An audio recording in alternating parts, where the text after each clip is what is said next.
കോൺഗ്രസ് പാർട്ടിയെ അവഗണിച്ച് പാലായിൽ മുന്നോട്ടു പോയ ഭരണസമിതി ഇപ്പോൾ മൂക്കും കുത്തി വീണു.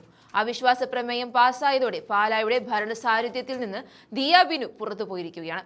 UDF ഭരണത്തിലുള്ള പാലാ നഗരസഭയുടെ അധ്യക്ഷ ദിയ ബിനുവിനെതിരെ പ്രതിപക്ഷമായി ഇടതുപക്ഷം കൊണ്ടുവന്ന അവിശ്വാസ പ്രമേയത്തിൽ ചർച്ച ആരംഭിക്കാനിരിക്കെ വിപ്പ് ലംഘിച്ച് യോഗത്തിനെത്തി കോൺഗ്രസ് കൗൺസിലർമാർ ദിയയെ പുറത്താക്കുകയായിരുന്നു. ലിസിക്കുട്ടി മാത്യു, ബിജു മാത്യൂസ്, ടോണി തൈപ്പറമ്പിൽ, രജിത പ്രകാശ് എന്നിവരാണ് വിപ്പ് ലംഘിച്ച് യോഗത്തിലെത്തിയത്.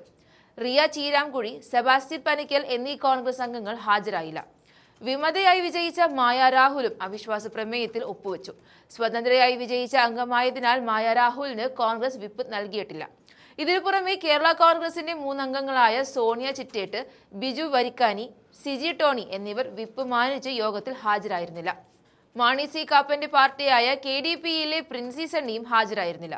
എന്നിട്ടും അനിവാര്യമായിരുന്ന വിധി ദിയ ബിനുവിനെ പുറത്തെത്തിച്ചു. നഗരസഭാ അധ്യക്ഷ ദിയ ബിനു ഉൾപ്പെടുന്ന സ്വതന്ത്ര കൂട്ടായ്മയോട് കോൺഗ്രസ് കൗൺസിലർമാരും സ്വതന്ത്ര അംഗമായ ഉപാധ്യക്ഷ മായ രാഹുലും ഇഴഞ്ഞതോടെയാണ് പാലാ നഗരസഭയിൽ ഭരണപക്ഷത്ത് വിള്ളലുണ്ടായത്. ഈ രാഷ്ട്രീയ സാഹചര്യം തങ്ങൾക്ക് അനുകൂലമാക്കാനുള്ള നീക്കങ്ങളുടെ ഭാഗമായാണ് ഇടതുപക്ഷം അവിശ്വാസ പ്രമേയം കൊണ്ടുവന്നത്. പാലാ നഗരസഭയിൽ 26 അംഗങ്ങളാണുള്ളത്. 14 പേരുടെ പിന്തുണയാണ് അവിശ്വാസം പാസ്സാകാൻ വേണ്ടത്. LDFന് 12 അംഗങ്ങളുണ്ട്. UDFന് നിലവിൽ 14 അംഗങ്ങളുടെ പിന്തുണയുണ്ട്. കോൺഗ്രസ് 6, കേരള കോൺഗ്രസ് 3, സ്വതന്ത്ര മുന്നണി 3, KDP 1 എന്നിങ്ങനെയാണ് കക്ഷിനില. സ്വതന്ത്രയായി വിജയിച്ച മായ രാഹുലിന്റെ പിന്തുണയും കൂടി ഉൾപ്പെടുന്നതാണ് ഭരണപക്ഷത്തെ 14. ക്ലൈമാക്സിലാണ് ഏറ്റവും വലിയ ട്വിസ്റ്റ് സംഭവിച്ചത്. അടുത്ത ഭരണസമിതി രൂപീകരിക്കാൻ UDFന് കൈകൊടുക്കാൻ മാണി ഗ്രൂപ്പ് തീരുമാനിച്ചിരിക്കുകയാണ്.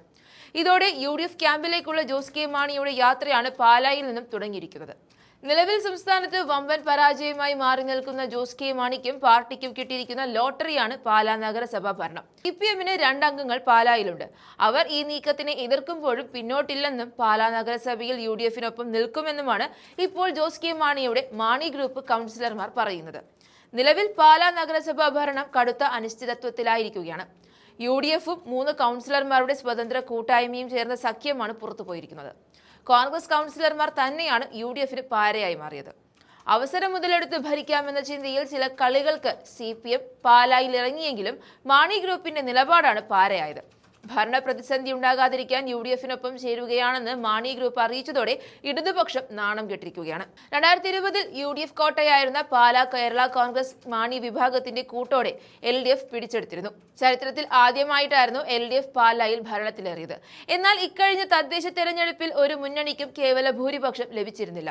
26 സീറ്റുകളുള്ള മുനിസിപ്പാലിറ്റിയിൽ 12 എണ്ണം LDFനും 10 എണ്ണം UDFും സ്വന്തമാക്കിയപ്പോൾ 4 എണ്ണം സ്വതന്ത്രൻ ജയിക്കുകയായിരുന്നു. കൂടുതൽ സീറ്റുകൾ നേടിയ LDFനെ ഭരണത്തിൽ നിന്നും മാറ്റി നിർത്താൻ UDF കണ്ട വഴിയായിരുന്നു സഖ്യം. CPMുമായി ഇടഞ്ഞ പുളിക്കക്കണ്ടം കുടുംബത്തിലെ 3 കൗൺസിലർമാരെ കൂടെ കൂട്ടി കോൺഗ്രസ് ഭരണം പിടിക്കുകയായിരുന്നു. ബിനു പുളിക്കക്കണ്ടത്തിന്റെ മകൾ 21-കാരിയായ ദിയയെ ചെയർപേഴ്സണാക്കിയായിരുന്നു സഖ്യം ധാരണയിലെത്തിയത്. എന്നാൽ തുടക്കം മുതൽ പുളിക്കക്കണ്ടം കുടുംബത്തിന്റെ നിലപാടുകളിൽ അസ്വസ്ഥരായിരുന്നു കോൺഗ്രസ് അംഗങ്ങൾ. അടുത്തിടെ അത് പൊട്ടിത്തെറിയിലേക്ക് മാറിയതോടെ കാര്യങ്ങൾ കൈവിട്ട അവസ്ഥയിലാവുകയായിരുന്നു. 2 ആഴ്ച മുമ്പ് ഭരണസമിതിക്കുള്ള പിന്തുണ പിൻവലിച്ച് കോൺഗ്രസ് മണ്ഡലം കമ്മിറ്റി പ്രമേയം പാസാക്കുകയായിരുന്നു. ഇതോടെയാണ് പൊടുന്നനെ ഭരണം പ്രതിസന്ധിയിലായത്. എന്തായാലും ജോസും കൂട്ടരും UDF ക്യാമ്പിലേക്ക് യാത്ര തുടങ്ങി എന്ന സൂചനകളാണ് പാല നൽകുന്നത്.